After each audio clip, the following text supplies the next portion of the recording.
Naningningan kami na. Anong nangangkilan to ah? Naningningan kami na. Sister. Brother Tom. Matikman basta wala itong kampo Mga pasyente ah. kampo yung diba? Pero kaya, naningningan kami na sister. Bibidyo ko.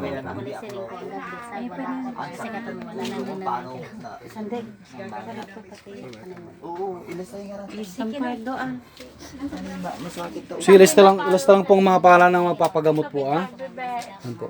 Pinapayak na si tita no. Yan si Manuwood, amil nalili na to. At least, sinsya lawad dyan tayo si brother. Sige, tanong nyo na po lahat ng gusto nyo. Sige, ikin nyo lahat ang nito na kasi iraman.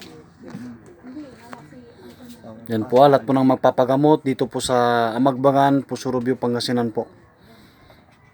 Yan po, ang ating pong Jesus Nazareno na nagbibigay pong himala sa po ng may malubhang sakit, lalo po sa may mga kulam na hindi po magamot ng doktor. Dito lang po ako sa inyo na maglilingkod po.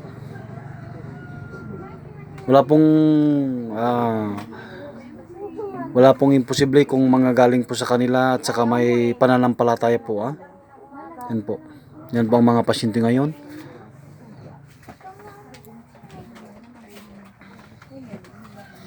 Magtatanong lang po kayo dito po sa Barangay Amagbangan po. Sa Barangay Hall po. Yan po. Dumi na nun.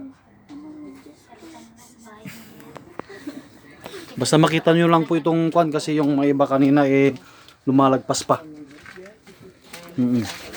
Lumalagpas pa siya dito po ah. Makikita nyo po itong bahay na ito.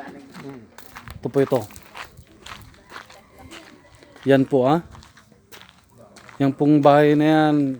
Yan po ang gamutan Brother Tom po ito. Karato.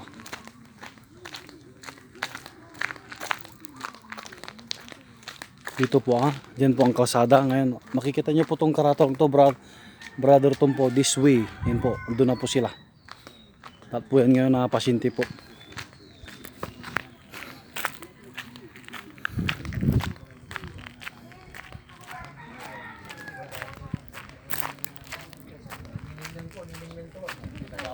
Saan yung feeding Sige po ah. Kung Jesus Nazareno. Sinyal. Okay. Yan po Brother Tom po ng Amagbangan, Pusurubio, Pangasinan. Sige po, God bless.